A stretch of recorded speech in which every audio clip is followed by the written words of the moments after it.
Sa lang ng ating mais dito sa labas. Charan. Ayaw ko kasing ilagay dyan, baka mahulog. Ayun, no?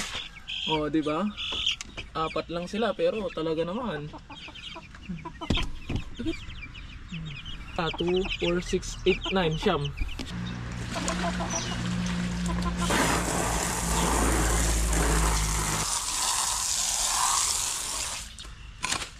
Saglit lang naman maglinis dito mga katunying.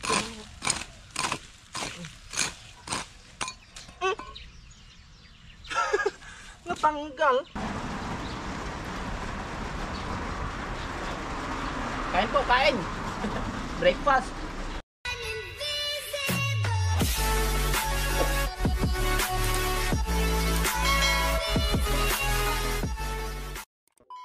So what is up mga katunying, magandang umaga sa ating lahat. At syempre another day, another vlog. At welcome back sa ating YouTube channel. At kung ilang pala kayo napadpad sa aking YouTube channel mga katunying, ay inanyayan ko kayo mag-subscribe at i-click ang notification bell para ma-update kayo sa mga susunod pa nating video. And for today's video mga katunying, ay syempre another day, another vlog na naman tayo dito sa ating mini garden. At ngayon ay hinihintay ko na naman si Kapengyo upang manguha ng bildat sa dagat. Dahil kahapon nasira yung makina, inayos pa namin. Ngayon ay ayos na, kaya ngayon kami matutuloy mga katunying. At habang inihintay natin si Kapengyo, dahil nag-harvest tayo ng mais kahapon, ay maglalaga tayo ngayon upang aming baunin. At syempre dito na tayo maglalaga sa labas mga katunying, dahil nagluluto sila sa loob. At habang inihintay natin si Kapengyo, ay maglalaga tayo ng mais na babaunin namin. At habang naglalaga tayo ng mais dito sa labas, gamit yung butane natin, ay gagawa naman tayo ng ating daily routine sa garden mga katunying. Kaya tara, samahan nyo ako mga katunying. Let's G! Pero babawasan natin yung kanyang dahon para, balat para hindi gaanong matigas. At hindi din natin tatanggalin lahat yung balat para wala lang. Doon pagkalkal lang yung bitwak na. Dahil wala tayong space doon sa loob at nagluluto din sila. Dalawa lang kasi yung stove namin doon mga katunying. Eh tayo, meron tayong butane. Tayo dito na tayo. Kasi baka mamay dumating na si Kapengyo, hindi pa tayo nakapaglaga ng merenda. Dahil kami ni Kapengyo mga katunying ay nasanay na kaming aalis ng gutom, uuwing gutom.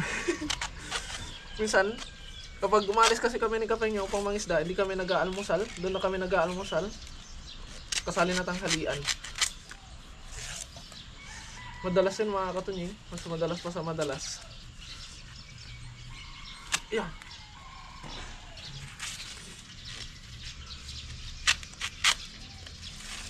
At ayun mga katunying, habang nakasalang yung ating mais, and nakasalang ng ating mais dito sa labas.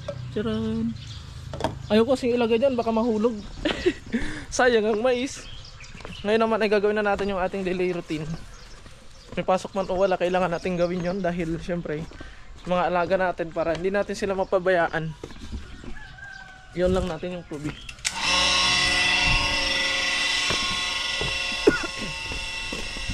Syempre kailangan natin i-maintain yung kanilang kalusugan. At yung aming mga pananim mula dito doon. Tapos dito mga katunying ay dito nakatambak yung ating mga kahoy, yung mga tabla at mga panggatong mga katunying. Ngayon sumasalubong na yung ating mga alaga. Kuha lang ako ng sombrero mga katunying. So bali pala mga katunying, sa susunod na bibili tayo ng pagkain ng ating mga alaga ay darak na yung bibili natin, tapos tutubigan na lang natin mga katunying. At kumusta natin yung ating mga alaga. Bali itong swimming pool nila ililinisan natin. Aray ko. Siyempre bago yan, papakainin muna natin sila mga katunying. Lalaki na ng ating mga manok. Ayun, no? Oh, di ba?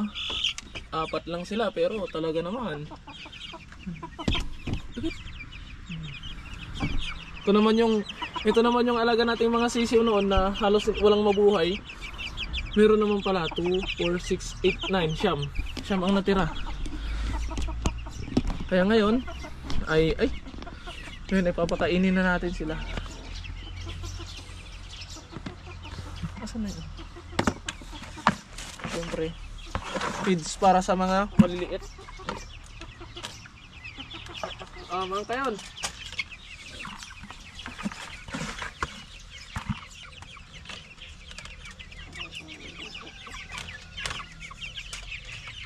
Kasi dito naman sa malalaki mga katunying, ang pinapakain ko na ay giling dahil mas mura, tapos organic. Yun. Ito naman sa loob doon, sa may pato at manok ay giniling din mga katunying, kaso tinutubigan ko para basa. Papasok na tayo. Dahil yung pato natin kumakain naman ng giniling, mas mura ang giniling mga katunying. Pero sa susunod ay darak na yung ipapakain natin. Dahil may nakita kong bilihan ng darak, mas mura din mga katunying. 30 kilos ay nagkakalaga ng 300. Samantalang yung mais naman, mas mura din yung mais dahil yung 20 kilos ay 270. Halos yung 20 kilos ng mais ay 270. Samantalang yung feeds naman, yung 20 kilos ay 30, yung 30 yung feeds na 20 kilos ay 340 yata. Kaya doon tayo sa mura. Dahil yung ano naman mga katunying, mais ay goods naman sa kanila.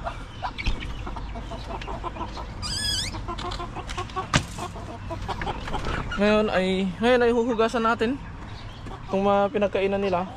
At the same time pati yung mga inuman. Tapos tatanggalan natin ang dahon yung kanilang swimming pool. Tingnan nyo yung mga sisiyo natin na pato noon na makukulit din na sila, malalaki na. Tapos naglilimlim yung isa doon. Ito lang ang buhay natin.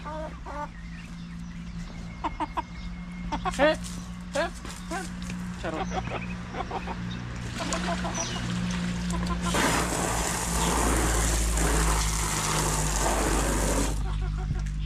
Sana kapag dumating yung araw na uwi na tayo ng Pilipinas at mag-for good na tayo, magkaroon ako ng ganito mga katunying na malit na farm.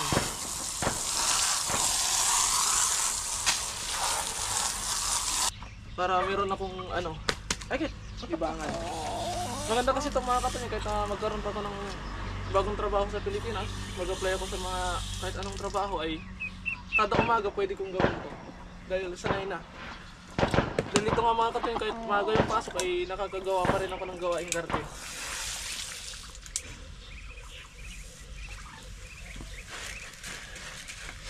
Bali babasahin lang natin yung giniling mga katunying para sa mga pato. Dahil yung mga manok naman natin ay hindi naman sila maselan.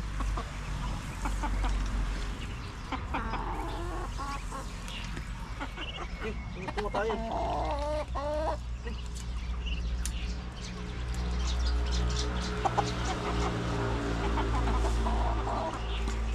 At magpapasalamat din ako dun sa amo namin dahil binigyan niya tayo ng access dito.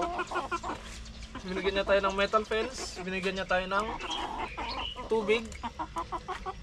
Tapos pinayagan tayong ng kuryente para sa ilaw ng ating mga alagang manok. Kaya pakabait ng amo natin mga katunying. At syempre at the same time lupa niya itong tinataniman natin.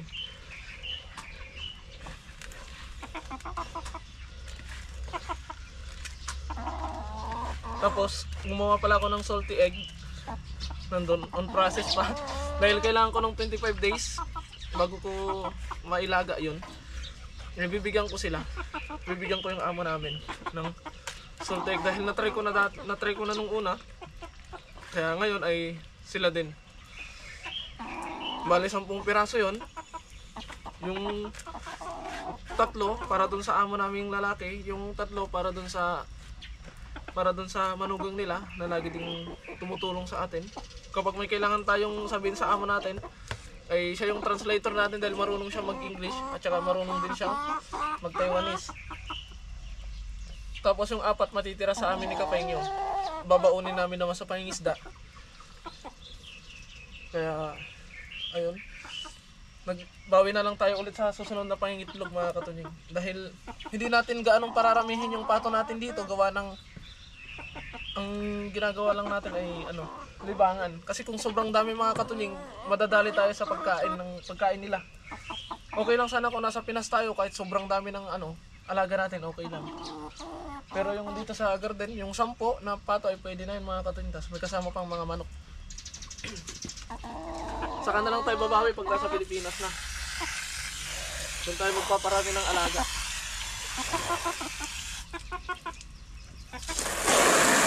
Dinalaw lang natin yung mga katunying. Niluluto natin, baka mamaya wala nang dito, wala nang tubig. Habang hintayin natin si Kapay nyo ay lilinisan ko yung pinanggalingan ng mais para bukas o sa mga susunod na araw ay mabungkal na natin mga katunying, paunti-unti. Pero nandito naman tayo, ay papakawalan ko yung mga manok natin. Samahan nyo ako mga katunying. Yung mga malaking manok, bitawan natin sila dito sa lupa. Ano ko?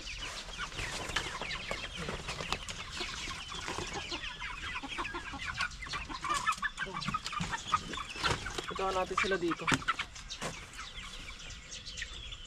para makapaggala-gala sila.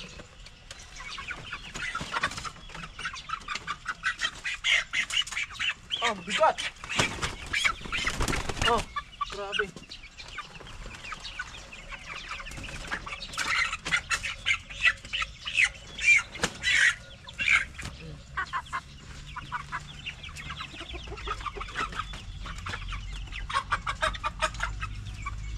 Para makita natin kung mahirap ba silang hulihin mamaya. Ayan. Maglakad-lakad muna sila dyan. At habang sila naglalakad-lakad dyan at tumutukan ng kung ano-ano, tayo naman ay maglilinis dito sa ating pagtataniman natin ng kamatis. Ayan. Bali, yung lilinisan natin mga katunying ay itong street na to, itong buong pinanggalingan ng mais natin, dahil tatanim tayo ng 2 guhit na kamatis at yung tira ay titignan natin kung anong pwedeng itanim. Kaya simulan na natin mga katunying, dahil siguradong maya maya ay darating na si Kapay nyo dahil nasa daan na siya. Saglit lang naman maglinis dito mga katunying.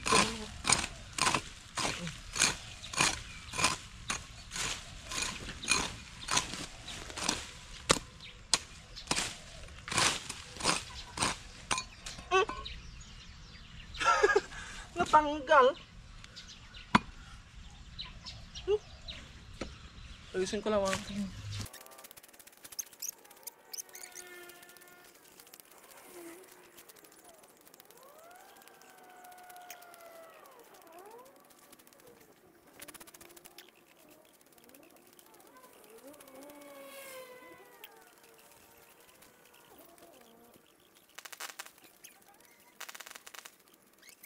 Tapusin ko lang ito isang linya, boss.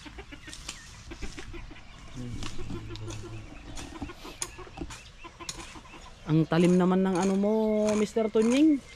Pang-ahit to eh. Ha? Pang-ahit. Ano? Dito ka tatanim yung kamatis, boss. 2 guhit.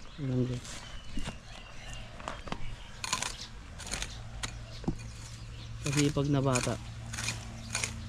Kailangan nating magsipag dahil mahirap lang tayo. Ayun. Unti-unti lang nagagawa dito sa garden pero at least meron. Oo Kasi naman hilata. Kasi na maghilata tayo dito na. At least dito. Nag-exercise ka na, may ulam ka pa. Ganda ng tanim yung talong niya. Ooh.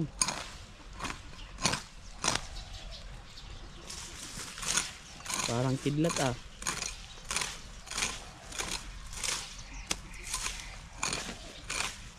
Sanay na sanay ah.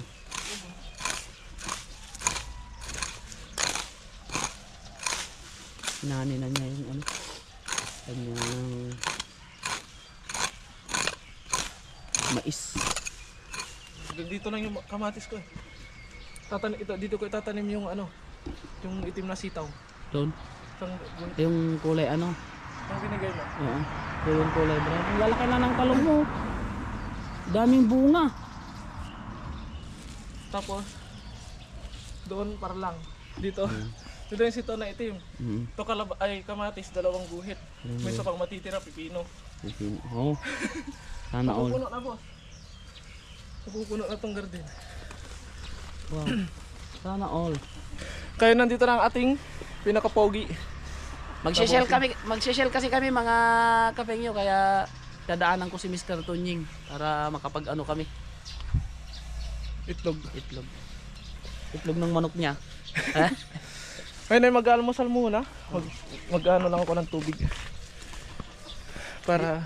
Bisitahin ko lang muna to. Sige boss.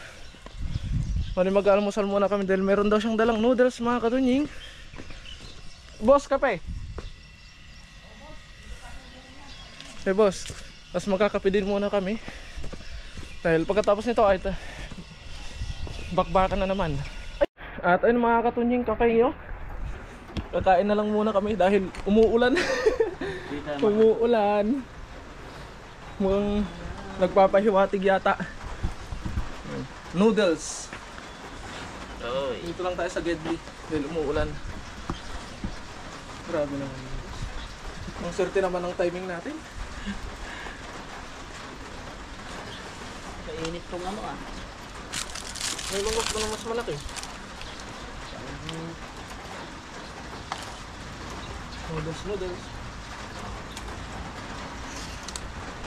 Sili pampahaba ng buwan.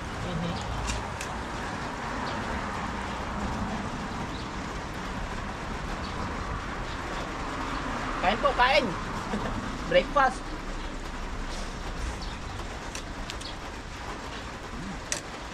Excited pa naman ako. Kahit nga ako eh. Alas 3 pa lang gising na ako. Au. Kain po, kain.